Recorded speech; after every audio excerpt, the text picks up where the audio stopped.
രാവിലെ ഞാൻ പറഞ്ഞതാണ്, ഒന്നുകൂടെ ആവർത്തിക്കാം. യക്ഷഗാനത വേദികകളു വർണ്ണരഞ്ജിത വാജിവേ. നേരത്തെ പറഞ്ഞതുപോലെ യക്ഷഗാന വേദികൾ എന്നും കളർഫുൾ ആയിരിക്കുന്നതാണ് ആ പറഞ്ഞതിന്റെ അർത്ഥം. അവിടെ നമ്മുടെ വിപിൻ സി വിജയൻ കാത്തു നിൽക്കുന്നുണ്ട്. വിപിൻ, എന്താണ് ഇത്തവണത്തെ യക്ഷഗാന വേദിയിൽ നിന്നുള്ള പുതിയ വിവരങ്ങൾ? കളർഫുൾ ആയിട്ടുള്ള ഒരു കലാരൂപമാണ് യക്ഷഗാനം. നമുക്കറിയാം കാസർഗോഡിന്റെ ഒക്കെ ഒരു സുഖം നമുക്ക് അത്തരം കലാരൂപങ്ങളിൽ കിട്ടുന്നതാണ്. കർണാടകയോട് ചേർന്ന് കിടക്കുന്ന കാസർഗോഡ് പോലുള്ള ജില്ലകൾ അത് കൂടുതൽ പ്രചാരത്തിലുള്ളതാണ്. പക്ഷേ കലോത്സവയിലെത്തുമ്പോൾ എല്ലാ ജില്ലകളും ആ കലാരൂപം അവതരിപ്പിക്കുന്നു എന്നുള്ളത് പ്രത്യേകത. എന്താണ് ഇത്തവണ യക്ഷഗാന വേദി എന്നുള്ള വിശേഷങ്ങൾ വിപിൻ?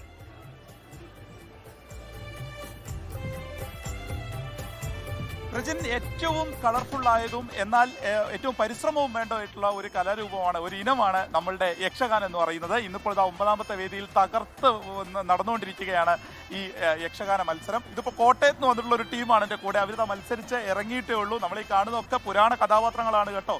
എല്ലാവരും ഉണ്ടല്ലേ? ഇതാരാ? അഗ്നി. വിഷ്ണുവിന്റെ ഒരു കഥയായിരുന്നു. വിഷ്ണുവും സുദർശന ചക്രവും തമ്മിലൊക്കെയുള്ള ആ ഒരു പുരാണ ഇതിഹാസ കഥകളാണ് ഇവർ പറഞ്ഞിട്ടുള്ളത്. എല്ലാം പുരാണ കഥകൾ തന്നെയാണ്. പറഞ്ഞതുപോലെ തന്നെ കോട്ടയത്ത് നിന്നുള്ള ടീമാണ്. പക്ഷേ ഇവരെ പഠിപ്പിച്ചിട്ടുള്ളതൊക്കെ കാസർഗോഡ് നിന്നുള്ള ആശാന്മാരാണ്. കാരണം കാസർഗോഡ് നിന്നുള്ള ആശാന്മാരാണ് ഈ 14 ജില്ലകളിലും ഉള്ള ടീമുകളെ, യക്ഷഗാനത്തിനുള്ള ടീമുകളെയൊക്കെ തന്നെ തയ്യാറാക്കിയിരിക്കുന്നത്. അവരൊക്കെ ആ ജില്ലകളിൽ പോയി പഠിപ്പിച്ചു എന്നുള്ളതാണ്. എങ്ങനെ ഉണ്ടായിരുന്നു മത്സരം? കുഴപ്പമില്ലായിരുന്നു, നന്നായി ചെയ്യാൻ കഴിഞ്ഞു. കഴിഞ്ഞു. കന്നഡയൊക്കെ എങ്ങനെ പഠിച്ചു? കന്നഡ അത് സാറ് ഡയലോഗ് നമുക്ക് പറഞ്ഞു തരും. അപ്പൊ അത് കേട്ട് എഴുതി എടുത്തിട്ട് കാണാതെ പഠിച്ച് അങ്ങനെ എഴുതും. ഏതാ വേഷം? ഏതാ? ദേവേന്ദ്രൻ. ദേവേന്ദ്രനാണല്ലേ? ഈ കിരീടം നല്ല വെയിറ്റ് ഉണ്ടോ? നല്ല വെയിറ്റ് ഉണ്ട്, വേദനയുണ്ട്. ഒരുപാട് നേരം ഇത് ഇട്ട് ഇരിക്കേണ്ടി വന്നു അല്ലേ? വന്നു. കുറച്ച് ലാഗ് ആയപ്പം കുറച്ച് നേരം ഇരിക്കേണ്ടി വന്നു. ഇതില് ബോയ്സ് ഉണ്ടോ? ഇല്ല. ഇപ്പൊ യക്ഷഗാനത്തിലാണ് ബോയ്സ് ഇല്ലല്ലേ? അങ്ങനെ വരാറില്ല. കോട്ടയത്തൊന്നും ഇപ്പൊ ഇത് ഇല്ല. വേറെ ടീമുകളിൽ ബോയ്സ് വന്നിട്ടുണ്ടായിരുന്നു. നന്നായിട്ട് കളിക്കാൻ പറ്റുമോ? അമ്പോ, ഇതാരാ ഇത്? ഞാൻ ശത്രുപ്രസൂതനാണ്. ശത്രുപ്രസൂതനൻ. വലിയ കിരീടമാണല്ലേ? അപ്പൊ ഇത് കുറച്ചുകൂടി വേദന കൂടും. ചെറുതായിട്ട്. ഇന്നിപ്പോ എല്ലാവരും നന്നായി കളിച്ചു. അതെ.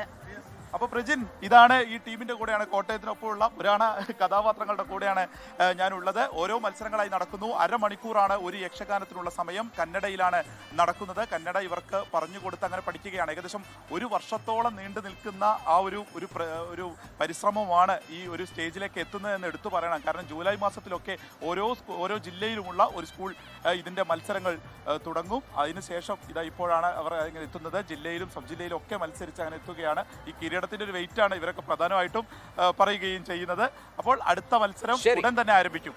ലോകത്തെവിടെയായാലും ഏത് സമയത്തും 24 വാർത്തകളും ഓഗ്മെന്റഡ് റിയാലിറ്റി പാക്കേജുകളും എക്സ്പ്ലെയിനറുകളും വിശദമായി കാണാൻ ഞങ്ങളുടെ യൂട്യൂബ് ചാനൽ നിങ്ങൾക്ക് സബ്സ്ക്രൈബ് ചെയ്യാം.